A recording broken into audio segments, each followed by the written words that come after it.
Hello, welcome back. This is part 2 of making hay, and today we're tedding. How satisfying does this look?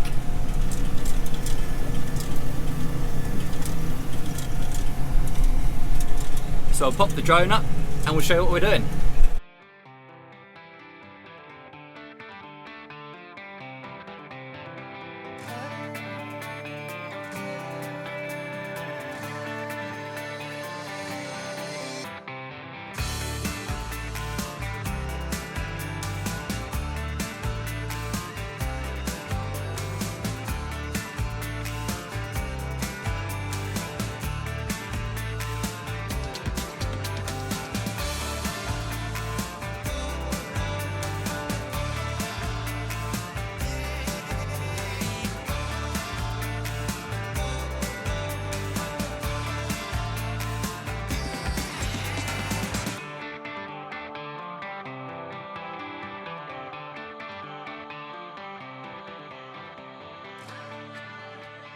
So today we are tedding, which is basically shaking out the grass to dry it out, get it all ready, get it dry, and this is the second stage of making hay.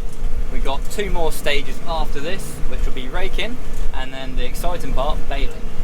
So we look behind, you can see that the tedder is taking up about three and a bit lines of the mower swath, and it is just shaking that grass out, turning the dry stuff over, and then the wet stuff is getting laid on top. So all that it's doing is flipping over, it's just flipping it over so you can get that moisture content down. And to be fair, it's not too far away now. Like, I reckon we might be able to start baling either tomorrow or Tuesday. So we mowed on Saturday, we'll ted out today, Sunday, probably ted out tomorrow, Monday, and then maybe it'll be ready to rake up and bale on the Tuesday. So we'll just have to kind of see how that goes. But this is a new to us machine. Last year we used to have twin rotor hay bob. So we again look at the back, each one we've got 6 rotors where they're spinning around, and we had 2. So for this field, it used to take me an hour and a half, which now takes me 20 minutes. So it's an absolute godsend. And it's so quiet, so nice, and it actually does a really good job as well.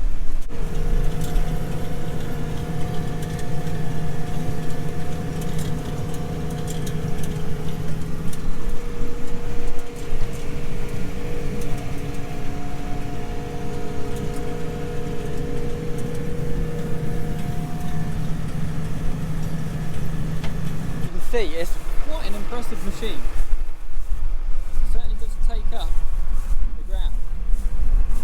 But I'll show you what we're doing. We'll go to the front. So this was what we did yesterday, and you can hear it's nice and crackly on the top.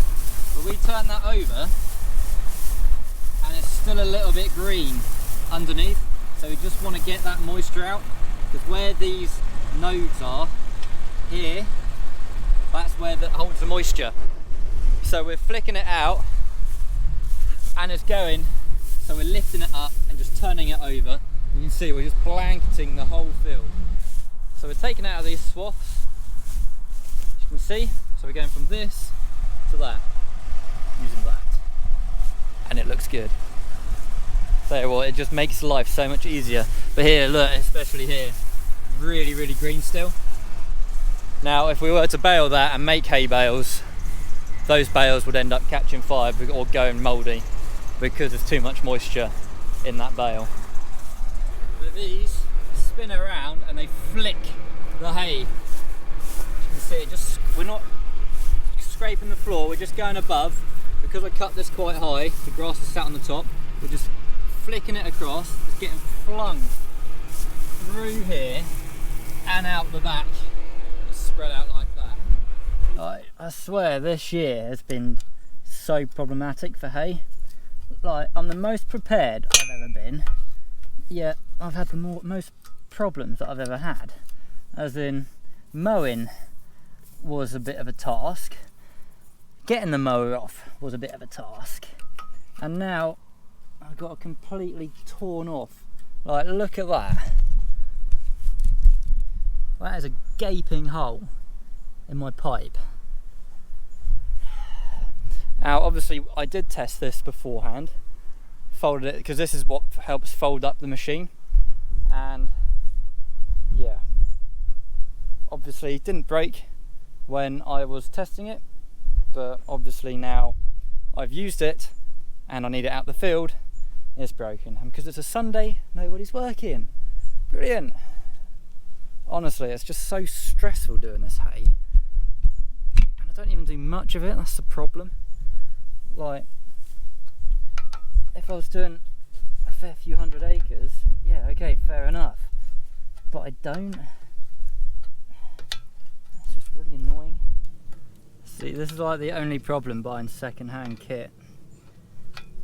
You do get breakdowns like this more often than not. There we go. See, that is absolutely mangled. I think it's just where it's quite old and it's been left out in the sun. The rubber's just become quite brittle. Yeah, that's one mangled pipe. Day 2 of tedding out the grass, and I've just got new pipe, which is nice and shiny, which puts the others to shame. I was going to do the whole new set, but yeah, they've only got 1 or 2 fittings for one pipe, which is a bit annoying, but they said they'll order a new piece, and then they'll give us a shout when it's ready. They've given me the wrong bloody fitting. Thankfully, it's a fitting, and I have a spare one. So that, because the trouble is they've got me a female to female end, and I need a male end, but as I say, thankfully, we have the part. So hopefully that is now tight enough, and I am covered in oil again. Fab. You ready? She now folds up like a dream. First job ticked off. Second job, let's ted.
So what are we looking for when it comes to the perfectly dry grass?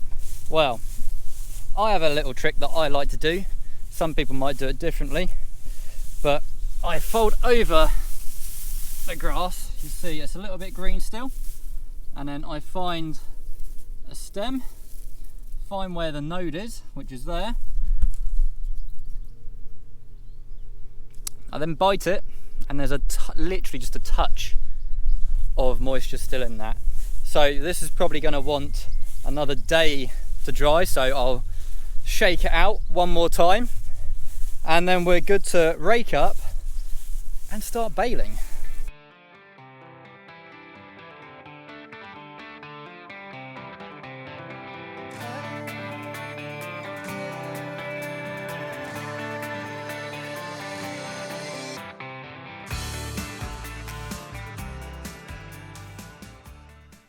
So you can see how the machine is pitching down at an angle. We literally just want it to scrape up hay that's laying on the deck and fluffing it up like it is here.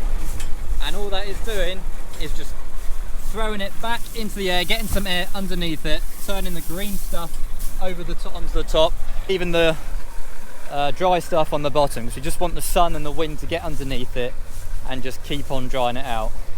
But I'm hoping, I haven't done this bit, done that bit, done that bit, missed a bit, done that bit. So hopefully, fingers crossed, I've managed to match it in. If not, I'm going to look like a mug and go back down a run. That's not quite big enough. But you can really see how it works. I mean, I think some of my tines aren't quite long enough. I'm just bleeding a little bit in the middle. But there's no real bother. It's fine. It's not flicking up any dirt, which we don't want. And yeah, it's doing a good enough job for us anyway. Right then folks, that is it. Well, it's it for this field anyway. And as you can see, it has now all been fluffed up and all the wet stuff or the damper stuff has been flicked up onto the top, and yeah, it should dry out to make really nice hay now. So as right here, there's a node, yeah, so there's still a little bit of moisture in there, but tomorrow will be a big day, because tomorrow is the day we start baling. Well, tomorrow's the day we start raking and baling, but I might do 2 separate videos because I don't want it to be too long, because I could just talk and talk and talk about that setup, what we do. Maybe that'll be a winter thing for those that are interested. But yeah, very happy with how this field has now turned out. But I hope you enjoyed it. If you did enjoy it, please do give it a thumbs up, subscribe, stay tuned for the next one where we'll be raking, and then finally the big one, we'll be baling. But as I say, there'll be 2 separate videos I think, just so you guys don't get too bored, because as I say, I can just ramble on. But it's the first year that we've used this tractor on hay. I was really hoping last year it was going to turn up, but it never did. It kind of came, when did it come? Maybe beginning of July, but we'd already done the hay. But that is an absolute dream. And so's this tedder. Now we've got a new pipe on. So that's it guys. We'll see you in the next one. Thank you very much for watching, and yeah, hope you enjoyed.